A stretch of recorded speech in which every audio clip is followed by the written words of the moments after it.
Olá!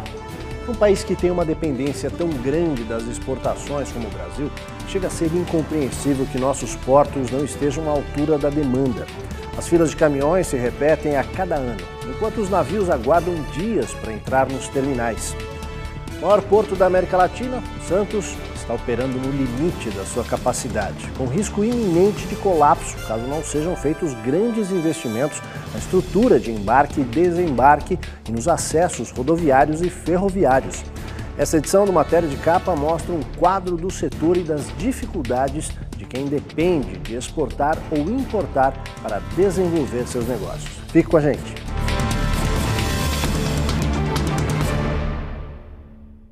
Os avanços tecnológicos no campo devem elevar o Brasil ao posto de maior produtor de soja do mundo.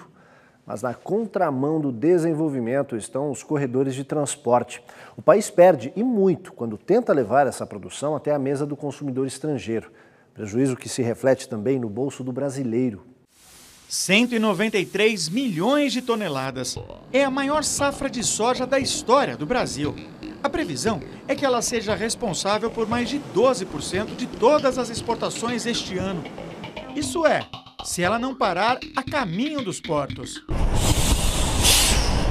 Na descida da Serra do Mar em direção a Santos, já é possível ver como é difícil escoar a produção. Na chegada ao porto, os caminhões só podem descarregar se tiverem agendamento nos terminais. Mas de cada 6 caminhões, um não está agendado. Às vezes não tem a programação, né? Não consegue agendar, aí eles mandam ir descendo, aí conforme você vai descendo eles diz que vai ajeitar no caminho, né? Esse tipo de situação acontece porque lá no estado produtor muitas vezes é mais fácil carregar o caminhão e despachar do que ficar esperando o agendamento por 2, 3 dias. Mas aí o problema estoura no Porto de Santos. Olha, tá faltando caminhão em todo lugar. A safra está sendo colhida, os armazéns já estão começando a encher. Se for esperar os agendamentos, o milho vai estragar na roça, os grãos. É complicado, né? Todo ano essa situação gera quilômetros de congestionamento na rodovia Cônego Domênico Rangoni e na avenida perimetral do porto. Não é só o porto que trava. Cubatão, Santos e Guarujá sofrem com o trânsito. Não consegue transitar nem com carro pequeno, nem de moto, de nada, de jeito nenhum. Tudo para, os caminhões não respeitam, nem sinal fechado, nada. Vira um transtorno, o caminhoneiro fica aqui refém de várias dessas coisas, né, ruins, e a população contra, sem saber quem realmente é o verdadeiro culpado. O Brasil tem 37 portos. O de Santos é o maior deles. Movimenta 245 bilhões de reais ao ano. Isso equivale à soma dos 4 outros maiores portos do país: Paranaguá, Sepetiba, Vitória e São Luís. As perdas por falta de infraestrutura são um problema em todos eles. O Banco Mundial estima que o custo da ineficiência do transporte do Brasil engula 6% do produto interno bruto por ano, 250 bilhões de reais. É como se o Porto de Santos trabalhasse apenas para pagar essa conta. É uma situação que eu diria surrealista, porque mistura o que a gente tem de melhor produtividade e prosperidade, vários setores produzindo, querendo exportar, importando, ativando a economia, no mesmo jardim onde você vê um cenário de degradação, de incompetência, de gargalos que se perpetuam. E cada brasileiro paga a conta dessa falta de infraestrutura. Os nossos produtos perdem em competitividade em relação aos de outros países no mercado globalizado. E o que a gente importa também fica mais caro. Isso influencia, por exemplo, o preço do pãozinho. A carga tributária, que é absurda, tudo isso influencia. O consumidor que paga. Chega a encarecer, no caso da soja, entre 40% e 50% do preço. Na verdade, o país precisa uma transformação, né? Precisa sim, a começar pela burocracia, que segura uma carga por, no mínimo, 15 dias, esperando uma série de fiscalizações. A fiscalização de mercadorias em qualquer porto é fundamental para livrar o país de pragas, para garantir que o produto tenha qualidade e para combater a sonegação fiscal e o tráfico de armas e drogas. Mas quando esse processo leva tempo demais, vira um problema. Os custos podem dobrar e aí fica difícil concorrer com outros países. O mar de containers mostra bem a grandeza do comércio exterior brasileiro. Mas é também um retrato da burocracia. O porto funciona 24 horas, mas a maioria dos órgãos de fiscalização de cargas só opera em horário comercial.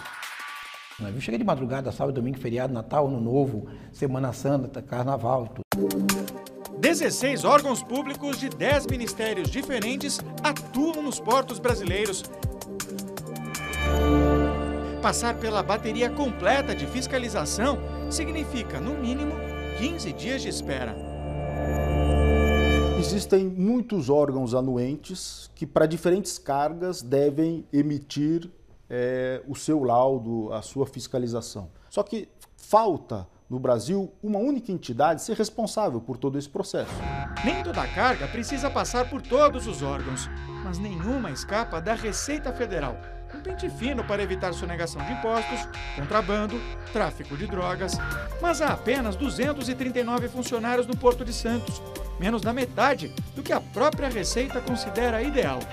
Com mais gente, a gente consegue fazer mais operações de repressão, mais rondas no porto. Então, não só aumenta a eficiência por esse lado de ter mais gente, mas porque a gente consegue fazer outras coisas que, por falta de gente, a gente não consegue.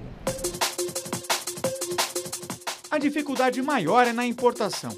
Do momento em que o navio entra em águas brasileiras até o despacho do container, são 6 etapas de fiscalização. A tecnologia é uma aliada importante. Inspeção liberada. O caminhão com a carga passa num scanner, como se fosse uma mala numa esteira de aeroporto. Caminhão liberado. Nessa sala, os auditores têm acesso a 1.500 câmeras dos terminais portuários e conseguem fazer a fiscalização à distância. É mais fácil, né? Você tem aqui a segurança de estar sentado aqui, né? A comodidade e a comodidade também de estar acessando todos os sistemas da Receita com tranquilidade, aqui fazendo as pesquisas com tranquilidade. A gente pode estar orientando o pessoal que está em campo, que está com foco em fazer a vigilância da carga, está indo atrás aí do ilícito. O investimento em tecnologia, como esse verdadeiro Big Brother fiscal, tem sido a maneira encontrada pela Receita Federal para compensar a diminuição no quadro de funcionários. E tem dado um certo resultado. A liberação de um container como esse aqui, por exemplo, leva cerca de 1 dia. Mas esse é apenas o tempo da Receita. Todos os outros procedimentos do Porto de Santos ainda fazem o Brasil perder produtividade. O Ministério da Agricultura, por exemplo, é responsável por fiscalizar todos os produtos alimentícios que entram e saem do Brasil. 133 técnicos atuam em 28 portos, 36 deles em Santos. Ano passado, eles tiveram de dar conta de mais de 25 mil solicitações. Se nós tivéssemos a possibilidade de fiscalizar melhor, com um contingente maior de fiscal federal agropecuário, sem dúvida nenhuma, todos os elos da cadeia seriam beneficiados. A primeira fiscalização e a mais problemática é a da Agência Nacional de Vigilância Sanitária. Nada, nem ninguém, sai do navio até que a Anvisa ateste que ele está livre de epidemias. Mas se o navio chegar depois das 5 da tarde, vai ter que esperar, do jeito que chegou, até às 9 da manhã do dia seguinte. Um navio custa, vamos chutar, em média, podemos chutar $20 mil, um navio parado. E ele atracado, ele paga em dobro por não estar podendo operar. E de carimbo em carimbo, assinatura em assinatura, o relógio vai correndo e o dinheiro escorrendo. Em 2011, foi implantada uma ferramenta para unificar documentos dos 5 principais órgãos e diminuir a burocracia.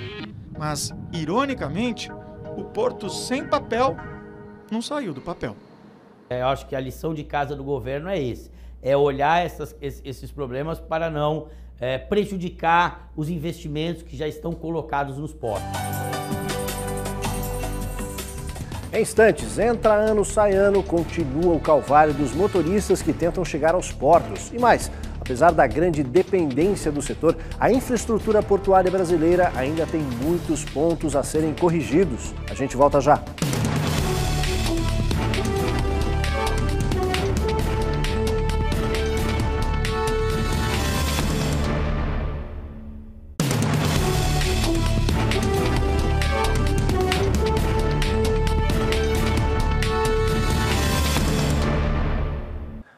Ninguém discorda que é preciso melhorar o acesso ao Porto de Santos.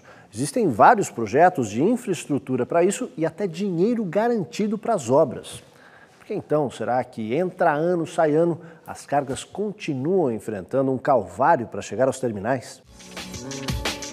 Chegar ao maior porto do Brasil transportando cargas não é fácil nem pelo mar. Todo navio tem uma régua desenhada no casco que marca quantos metros ficam submersos. É o chamado calado. Em Santos, a profundidade era de 13 metros e 20 centímetros. Mas na véspera da safra, a medida caiu quase 1 metro. Faltou dragagem. O assoreamento na entrada do canal prejudicou todo o Porto de Santos. Os navios continuam a entrar, mas por causa da redução do calado, eles operam com capacidade reduzida. Um navio de contêiner, a cada 10 centímetros que você perde no calado do navio, representa 70 contêineres. Então, com 10 centímetros de água que a gente ganha, nós teríamos mais 70 contêineres naquele navio. Este simulador, desenvolvido pela Escola Politécnica da Universidade de São Paulo, reproduz com exatidão a entrada de um navio no Porto de Santos. Até quem não tem experiência nenhuma em manobrar navios, sente a diferença nos trechos menos profundos. Além do risco de bater no fundo, de haver um toque, existe também a dificuldade de fazer uma curva. Se você navegar muito próximo do fundo, a manobrabilidade reduz bastante, muitas vezes o prático não consegue realizar as curvas necessárias. No ano passado, o governo investiu 247 milhões de reais em dragagem para aprofundar o Canal de Santos e contratou uma empresa para fazer a manutenção e impedir assoreamentos. Mas em dezembro o negócio foi desfeito, depois que a empresa tentou aumentar o valor dos serviços, que era de 115 milhões de reais.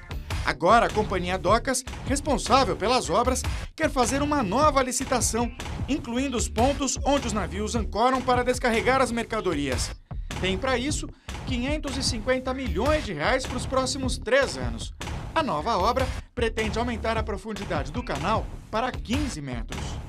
Se você draga esse porto para 15 metros, como vai acontecer, você começa a entrar com navios de 110 mil toneladas. O ganho de escala no transporte marítimo é muito grande. Isso vai se traduzir no final, no frete, entre levar o produto do interior do Brasil para o exterior, talvez em 10% de economia no frete. Em terra, a situação não é muito melhor.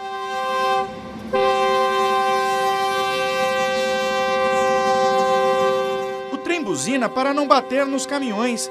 É preciso separar a linha férrea da principal via de acesso aos terminais.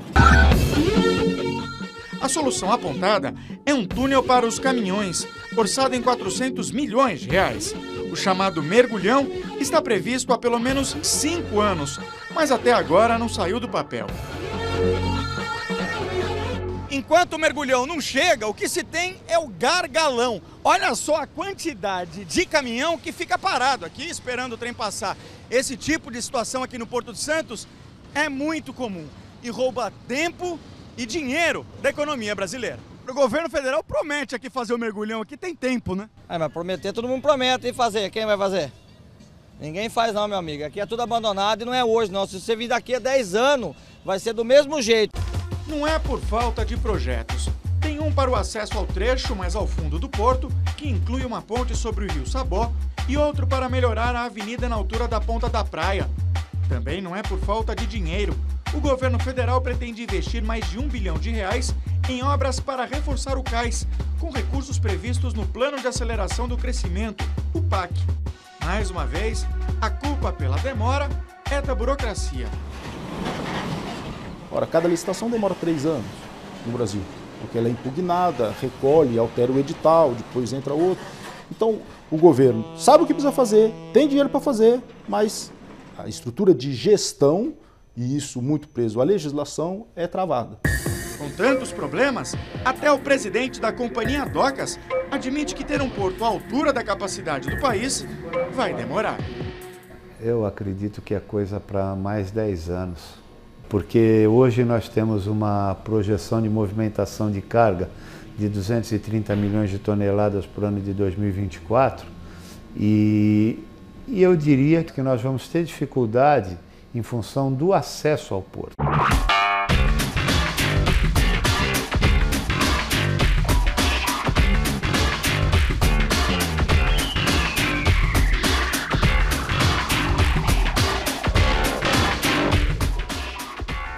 É A economia do Brasil é uma das maiores do mundo, mas quando se fala em portos, o país está muito distante de muitos países que produzem menos e têm uma dependência menor das exportações de matérias-primas. Afinal, onde estão os erros? O que precisa ser corrigido? Porto de Singapura. Movimento de carga em 2013, 560 milhões de toneladas. É o terceiro maior do mundo. Porto de Santos. Movimento de carga em 2013, 114 milhões de toneladas. É o 42º do mundo. A diferença fica ainda mais gritante quando comparamos as duas economias. O Brasil, o sexto país mais rico do planeta, produz 10 vezes mais do que Singapura. A infraestrutura tem que acompanhar uma política de comércio exterior que priorize exportações, que dê condições para importação, que não haja sobretaxa, que você possa ter um comércio mais livre com as outras nações do planeta. A nova lei dos portos foi votada no ano passado para impedir isso.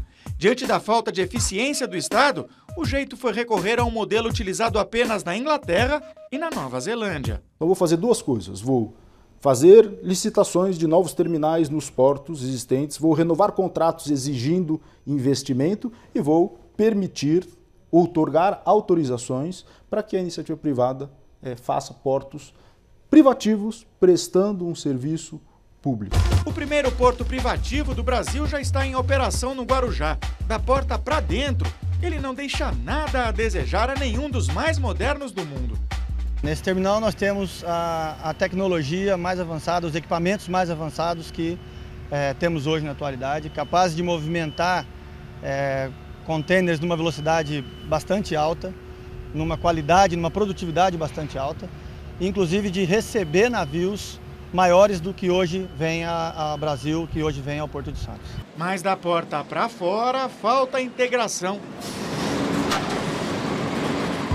Em Montreal, no Canadá, o terminal do porto é totalmente interligado à ferrovia. Basicamente, a carga desce do navio sem nunca tocar o chão e vai direto para os vagões e depois para o mercado consumidor. Somos muito eficientes nisso, diz o vice-presidente de operações do Porto de Montreal. Mas o melhor exemplo de integração com outros meios de transporte está na Alemanha. O Porto de Hamburgo tem 375 quilômetros de ferrovias. A carga chega, mas não ocupa espaço no porto. Vai de trem para uma área distante, onde está a fiscalização.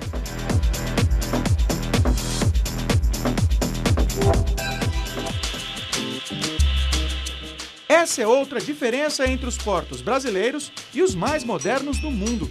O Banco Mundial mediu a eficiência das alfândegas dos portos de 115 países e o Brasil ficou na posição de número 82. Na Europa, os chamados postos de inspeção de fronteiras unificam a fiscalização. O porto de Algeciras, na Espanha, por exemplo, libera a carga em 12 horas. Já no Brasil, a liberação de um único contêiner pode depender da aprovação de até 7 órgãos e leva, em média, 132 horas só com a parte burocrática. 11 vezes mais. A contratação de mão de obra na Europa também é diferente. Na Holanda e no Brasil é permitido recorrer aos trabalhadores sem vínculos empregatícios, mas o Porto de Roterdã seleciona os funcionários livremente. Já aqui no Brasil, as equipes têm um número pré-determinado de operários, muitas vezes maior do que o necessário. Eu não posso negar que existe excesso ainda nas equipes, não posso negar, mas é uma questão também social. Eu não posso simplesmente cortar uma equipe que eram de 20 para 4 sem pensar no social. Eu tenho que pensar numa fase de transição. E essa fase de transição vem sendo vencida ao longo dos anos. A mediação entre os terminais e os operários avulsos é feita pelo OGMO, o órgão gestor de mão de obra. Dos 22 mil trabalhadores do Porto de Santos, 6.400 são autônomos. Em média, cada um recebe R$ 4.500 por mês. Por que será que eles não querem carteira assinada? A empresa está dando um salário de R$ 3.500, né? Daqui uns 3 anos, mais ou menos, eles mandam todo mundo embora põe a empreiteira, fala assim, olha, vocês agora vão negociar com a empreiteira. A empreiteira fala assim, é R$2.000. Os portos mais eficientes do mundo são administrados por um conselho gestor e os executivos são escolhidos com base no currículo. Aqui o que vale é a indicação política. Tudo muda a cada novo governo. Essas diferenças fazem do Brasil um lugar arriscado para se fechar negócios. Nossos clientes vão encontrar outros produtores e pode ter certeza que o mundo sabe responder. Não é só o Brasil que produz soja, não é só o Brasil que produz milho, não é só o Brasil que produz suco de laranja. Enfim, o mercado hoje é muito globalizado e é uma possibilidade real essa da gente entrar na periferia do comércio internacional e ficarmos a ver navios, como diz o ditado.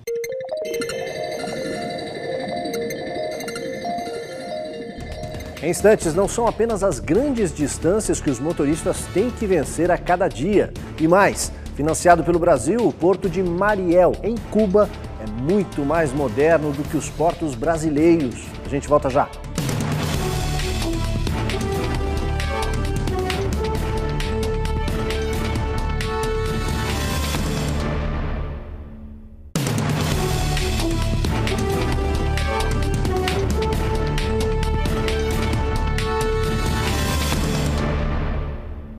O Brasil tem a terceira maior rede de rios do mundo, mas não aproveita esse potencial invejável para o transporte de cargas.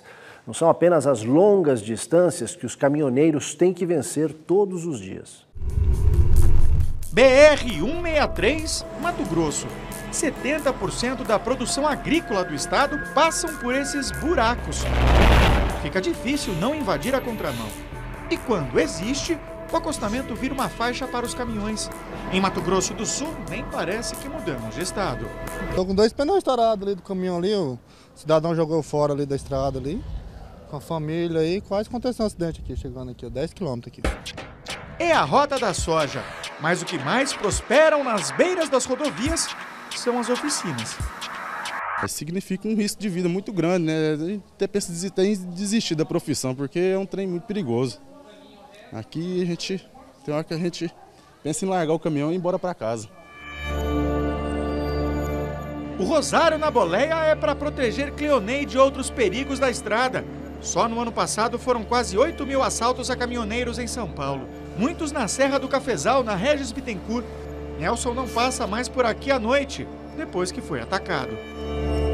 Eles trancaram a pista ali com 2 truquezinhos no meio da serra e começaram a assaltar todo mundo, fazer arrastão. Não tem o que você fazer. E a polícia não vem, né? Muitas empresas recorrem às escoltas armadas. A segurança já consome 9% do valor total do frete no Brasil, 16 bilhões de reais por ano. Apesar de tudo, a rodovia é o principal meio de transporte de cargas no país. O custo do frete ferroviário, por exemplo, chega a ser até 3 vezes mais barato. Ter ferrovias para um país como o Brasil é fundamental.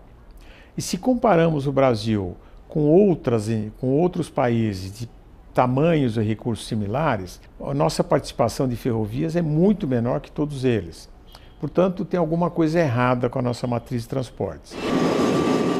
O Brasil tem apenas 28.000 quilômetros de ferrovias, só 17% do que é o considerado ideal. O governo tem um plano para construir 10.000 novos quilômetros de trilhos, mas ele anda tão lento quanto os nossos trens. Ainda não foi concedida nenhum trecho a menos do que foi feito da Norte-Sul e da ferrovia transnordestina. Nenhum dos trechos dos 10.000 quilômetros propostos foi concedido ainda. O plano é de 2012. A expectativa é começar a fazê-lo este ano. Essa empresa transporta soja de Rondonópolis, no Mato Grosso, ao Porto de Santos de trem. Mas olhando assim, parece uma transportadora de caminhões. Eles estão aqui apenas porque o pedaço de trilho que falta para os vagões chegarem na empresa não pode ser construído. Aguarda há 2 anos a licença ambiental. Hoje a gente tem de 15% a 20% mais barato. Se a gente tivesse uma integração entre os terminais, onde não precisasse fazer uma ponta rodoviária, a gente poderia atingir até 30% mais barato do que hoje a rodovia é comparada à ferrovia. Um dos princípios básicos em logística é o país utilizar os recursos que tem para baratear os custos do transporte. Nesse sentido, o Brasil é um país privilegiado, porque tem muitos rios navegáveis. Mas se sobram rios, faltam eclusas e muito planejamento. Um comboio como esse leva soja de Goiás até Pederneiras, em São Paulo, pela hidrovia Tietê-Paraná. Significa 170 caminhões a menos nas rodovias brasileiras. Mas são poucos os rios com essa espécie de elevador que ajuda o navio a passar pelas barragens construídas para gerar energia. O Ministério dos Transportes e o de Minas e Energia não se entendem sobre quem paga a conta da construção das eclusas.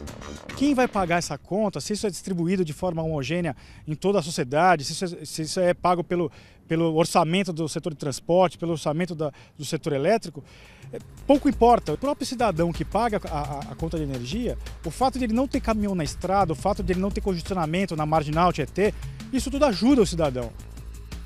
Para o presidente do Sindicato das Transportadoras de Santos, falta de dinheiro não parece ser um problema para o Brasil.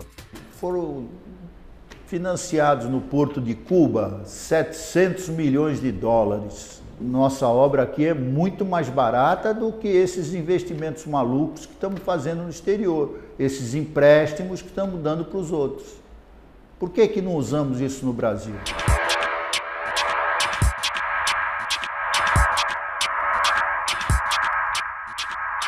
Inaugurado em janeiro, o novo porto cubano de Mariel exigiu investimentos de quase US$1 bilhão, maior parte financiada pelo Brasil. O prazo de pagamento vai, sabe até quando? 2029. No total, a infraestrutura de Mariel exigiu investimentos de US$ 957 milhões. Desse montante, 682 milhões foram financiados pelo governo brasileiro. A justificativa é de que o empreendimento gerou negócios e empregos no Brasil. Apesar disso, detalhes do acordo e das formas de pagamento foram mantidos em sigilo e só poderão ser revelados em 2027, 2 anos antes do prazo para Cuba quitar a dívida. Com a reforma, Mariel se tornou um dos portos mais modernos da América Latina, com terminais de contêineres que superam os do Brasil e dos países vizinhos. Melhorar a infraestrutura, eliminar gargalos, reduzir a burocracia. São inúmeros os desafios a serem enfrentados para alcançar a modernização dos portos brasileiros, como tem alertado o Centro Nacional de Navegação, Centronave, entidade que reúne as 27 maiores empresas do segmento de contêineres do país. O que surpreende é que, com tantos investimentos necessários nos portos por aqui, o governo brasileiro tem investido cerca de US$ 680 milhões no porto de Mariel, em Cuba.